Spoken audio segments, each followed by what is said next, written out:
Exiled grief is the sorrow that was never given voice. It lives beneath the surface of individuals, families, cultures, nations, and even in the relics of ancient civilizations. It's the ache of something lost: land, home, language, belonging, identity. It was never grieved properly because survival took precedence. It's the grief that belongs to humanity as a whole. When unintegrated, exiled grief becomes a frequency of silent suffering passed forward through generations.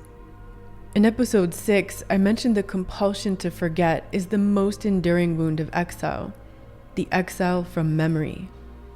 The grief lives on, unspoken, unnoticed, but not entirely forgotten.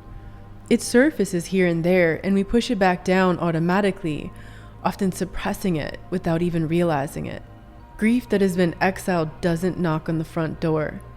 It shows up sideways when you least expect it. In a dream, in a panic attack, in a sudden sob in the grocery store, in a painful separation that reminds your DNA of all the loss from before. It shows up in the ache behind why you never say your grandmother's name. It appears in the moment you realize your child is carrying what you never dared to feel. Exiled grief doesn't return as memory. It returns as an archetypal pattern.